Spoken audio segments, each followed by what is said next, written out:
Hi, continuing my lecture. I did want to point out on page 77 in your text, there's a little blurb about Bernie Madoff. I'd like you to read that as well, please. When I talk about dealing with the brokerage firm, such as Schwab, many times people say, well, is there a danger of another Bernie Madoff? No, safeguards are built into the system now, so that can't happen. One of the biggest things I'll warn you about is if you deal with a financial advisor or financial manager who wants you to give him or her your money directly so they can invest it, that's a problem, okay? They're not supposed to do that. That's what Bernie Madoff did. He would write your checks out to Bernie his own self, okay? What you should do is you should be placing your money in a firm like Schwab, and then your financial manager will direct it from there, okay? It's like your financial manager is an orchestra conductor, but he or she is not allowed to pick up a tuba and play it themselves, okay? So that's the safeguard from a person such as Mr. Madoff, okay? Let's continue our discussion with, here we are, a couple of warnings I want to give you. And these are going to be warnings. I have to teach you the material, but I'm also going to give a warning along with it because I'm an experienced investor, but I'm also a conservative investor. And a lot of times there are temptations to try something a little more aggressive. So before you do that, I want you to know what those things are. There are many of them. I'm going to focus on two that are common. Okay? The first one is buying on margin. Okay? You may have heard that. There's a movie out called, I think it's called Margin Trade or something like that. Buying on margin is a way to amplify the return on your investment, the amount of money you have in the game, but it comes with a lot of risk. Okay? Anyone who tells you that investing does not bear risk is completely wrong or misled or downright fibbing to you. Okay? But understanding and managing that risk is what the smart investor does. Okay, now if you are vetted by an investing firm like Fidelity or any of those folks, Edward Jones, and you stand up to good examination about how good your credit is, like any other place, any other person who might be considering you to extend you credit, your broker will do that as well. So if you've dealt with them a long time and if they've x-rayed your wallet and they're happy with how creditworthy you are, they may say to you, would you like margin capability? Would you like to have margin abilities on your account? Okay? All right. It's a line of credit. Margin is a line of credit. In other words, you've dealt with this broker and they're confident that if they loan you a little bit of money, they'll get their money back. Remember, people in business aren't going to lend you their money unless two things happen. Number one, they're sure of getting it back, of course. Number two, they make money on their money, charging you interest, in other words. The cost of money, as we studied so deeply in Chapter 2. Okay? So the broker is going to say, we'll give you a line of credit. So when you make a purchase through us, Mr. or Ms. Investor, you can do it only partly with your money. We'll advance you the rest of your money. That means less of your money is on the table. That's where the advantage of margin comes in. Okay? OPM, you're using other people's money. Someone else's money, in this case, is the broker's own money. They're spotting it to you, okay?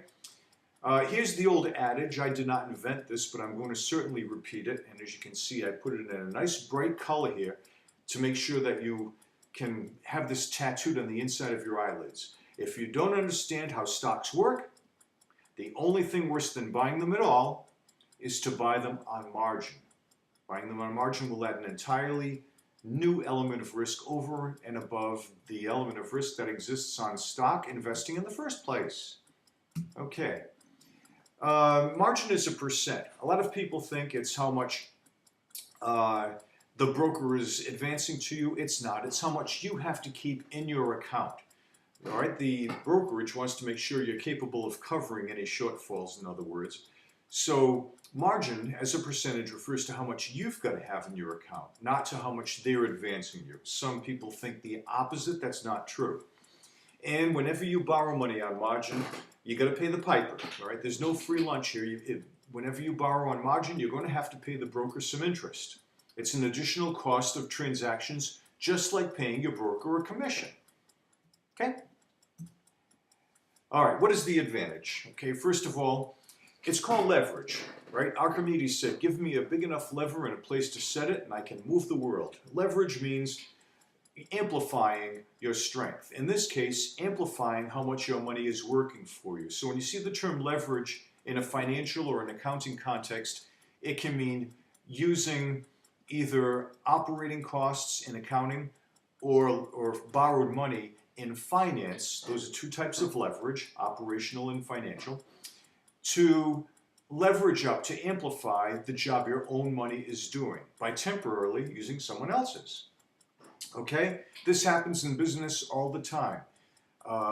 If my partner and I, okay, if I want to use our own money as owners to buy a big machine, and my partner wants to borrow it all to buy the new machine, who's right?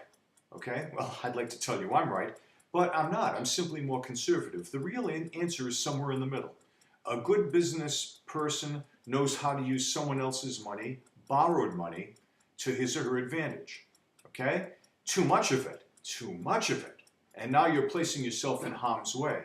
So my partner is partly right, and I'm partly right, and somewhere, like they used to say on the X-Files, somewhere in the middle lies the truth, I suppose.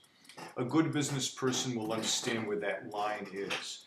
So now let's assume you've got a margin arrangement with your broker, a 75% margin arrangement. That means you've got to keep 75% of your money in the game, and instead of spending all of your money to buy stock, you're going to spend 75% of the cost. The broker will advance you the other 25. Okay, so less of your money is in this deal.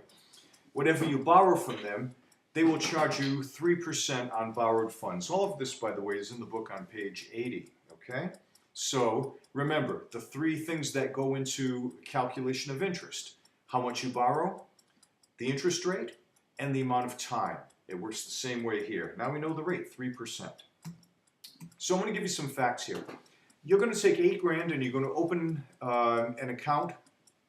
Okay, you're going to buy 100 shares of stock on margin, trading for $80 a share. Okay, if you buy it with your own money, not counting commissions. Forget commissions for now. Okay, then your whole $8,000 is gone.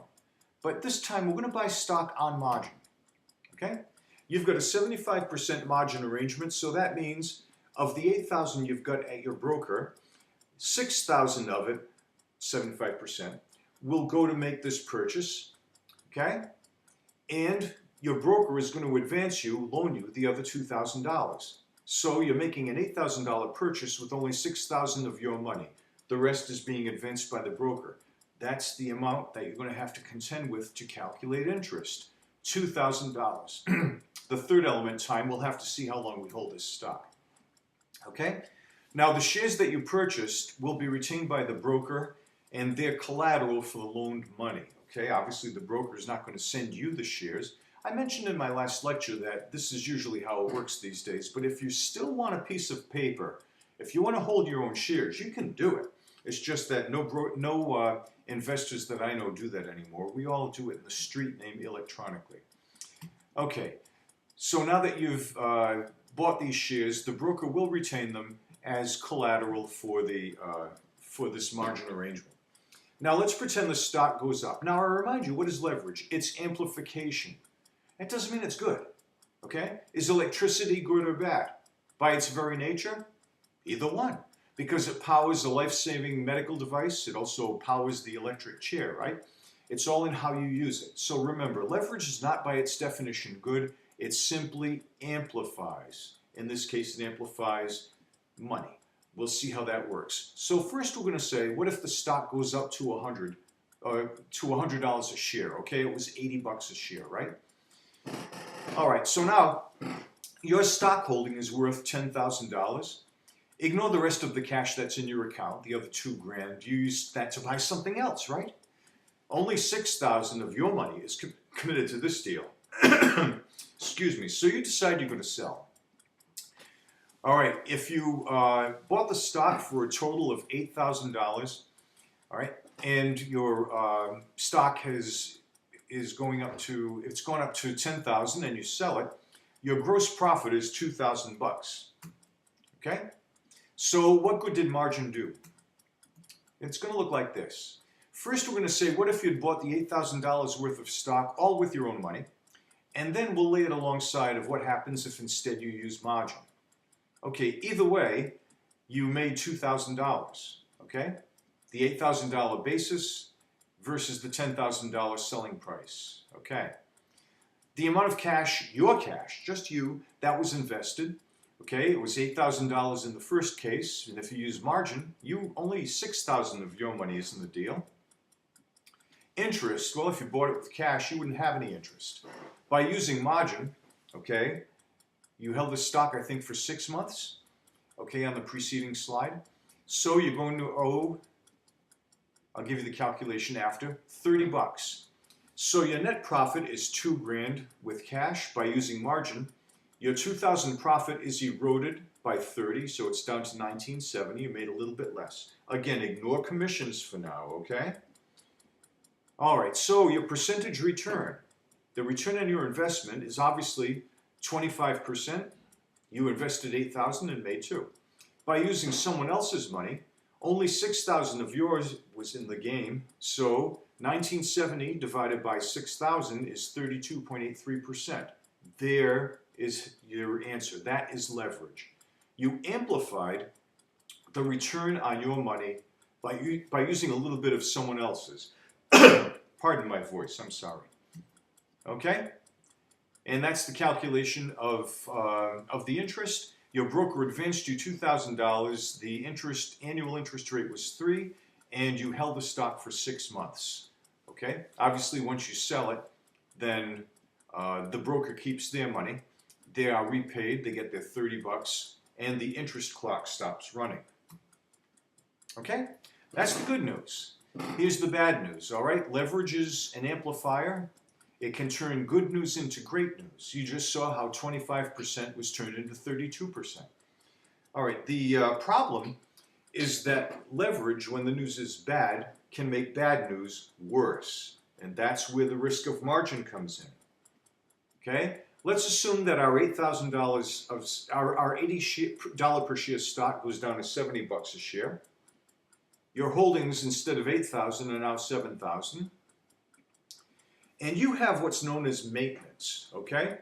The required maintenance is the broker's percentage. That's 25% of $8,000. The broker wants to make sure that their $2,000 advance is not diminished, all right? So the problem is right now the stock to everybody involved, them and you, is $7,000, and that means that they want $2,000 maintained, but they've only got value, 25% of the current value of $1,750. All right, this is the margin call. The broker will not take a loss. The broker will not expose themselves to any more downside risk, so they issue a margin call. You have to bring assets into your account to bring it back up to the $2,000 that you originally had, okay? In this case, that would be another $250, okay? It can be more stock, it can be cash, but you're gonna have to come up with some asset somewhere, give it to the broker, and get their maintenance up to $2,000. That's what a margin call is. Ladies and gentlemen, it's not pleasant. So leverage can amplify, either good or bad. So it can turn good news into great, it can turn bad news into catastrophic news. All right, now the broker is your lender. So you, the investor, you're going to lose investment value. Number two, you're going to have to pay interest in any event, no matter what. And you might have to resort to your other assets to pay off the money you owe the broker. A lot of risk there. Okay? All right, what if the investor says, all right, I'm going to sell the stock and take the $1,000 hit. Bought it for 8, selling it for 7. Let's see what margin does for us this time around using this new scenario. Like before, we first come up with a gross loss. It's 1,000. Bought for 8, sell for 7. Okay? This is what I invested. If I'd done it with my own cash, 8,000. By using margin, I only invested 6 of my own money. I have to pay the interest anyway. My net loss becomes greater by using margin. Instead of 1,000, it's 1,030.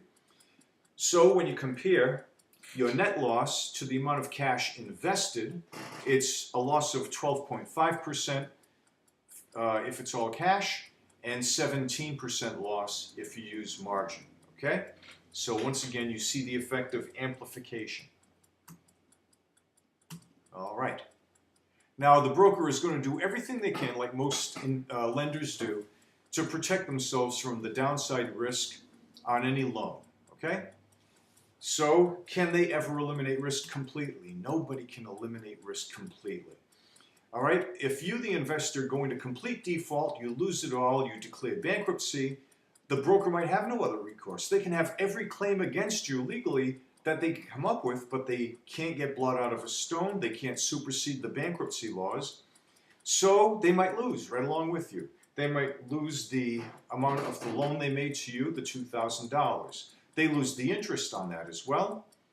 How often do you think I use margin? The answer, about as often as I use my debit card. As I told you in a different lecture, I don't use my debit card. I use credit cards only for the reasons I mentioned. I do not use margin. I'm not saying margin's a bad thing. I'm not saying that you should avoid it like kryptonite.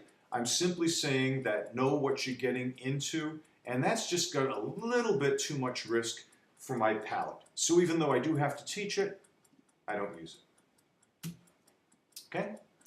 The very last item I'm going to leave you with in this, no, it's not the last item, I'm sorry, it's the next to last item in this chapter, is the short sale, okay? You might have heard of selling short, all right? That means you're going to sell stock you don't own. Can you do that? Yes, you can. When you own a stock, okay, that means you have what we call a long position. You're long in that stock. It means you got it. You own it, okay? You can sell stock that you don't own, and we call that a short position, a short sale, okay? Make sense? Well, it will in a moment. A short position means in a certain amount of time that you agree upon with your broker, you're going to have to cover that short position. I'm going to sell stock today that I don't own. My broker will say, okay, I allow you to sell short, but in 30 days, I'm picking that 30 days out of a hat, by the way. In 30 days, you're going to have to deliver the shares to us, no matter what. Okay? Why would I do that?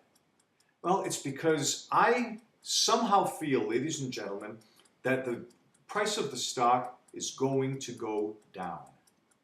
Okay? So I'm betting on a down market. So if I think the price of my stock is, of a stock, I don't have a stock. If I think the price of General Electric is going to drop for whatever reason, then I'm going to call my broker and say, sell 1,000 shares today short. They will say, you got it. At today's price, we've just sold 1,000 shares. The money is earmarked for you, but you in 30 days, by our agreement, have to deliver 1,000 shares to us to cover your short position. We don't care where you get them. So that means in 30 days, I've got to go out and find 1,000 shares. Hopefully, if I'm right about the market, I'll buy them at a low price. I sold them at a high price. I give my broker the shares. They don't care about the price. All they care is they've now got 1,000 shares to cover my short position. I'm done. I bought it low and I sold it high. The only difference is I did it backwards. I sold before I owned. But I sold something at a high price, bought it to cover my short position at a low price, and made money on the spread. Okay? It's similar to margin in that I just can't make a short sale out of nowhere. I have to have a vettable experience with my broker, so they say, yeah, Alan's got the cred, we'll allow him to make short trades. Okay? Because they are trusting me to cover that short position. They are exposed in the meantime, if not. All right. You're gambling on the fact that a stock's price will drop. You sell high now, you cover your shares later, and you pocket the spread. That is a short sale. So here's another example. I'll repeat this since it bears repeating and since it's in the slide. You think Verizon's, VZ is Verizon, you think right now it's trading at 50 and you believe it's going to drop for whatever reason, I don't know, reading tea leaves or whatever, to 35. So you call your broker and you short sell 1,000 shares at the current price of 50. All right, that's $50,000. Your broker says, all right, but within a certain number of weeks, You're going to have to cover those 1,000 shares. You have to deliver 1,000 shares to us, Mr. Adams, to cover your short position. The broker is basically lending you the stock. With margin, they loaned you the money. Here, they're basically loaning you the stock. You didn't have any to begin with. Where do they get it? They get it out of their own inventory, from another broker, from another client, okay? The point is they made it happen and are trusting you. All right, Verizon, oh, life is good. They cooperate and their price drops to 35. You gambled and you won. All right, now you go out and buy 1,000 shares, ignoring commissions. You spend $35,000. You give them to the broker to cover, they call it closing your short position. They're happy, and you made yourself $15,000. You gambled and you won. Okay? Now remember, you're gambling against very skilled professional short sellers. Let's hold that thought. My timer just rang. I'll get back to you with the conclusion of this chapter very shortly. Okay? Hold on, folks.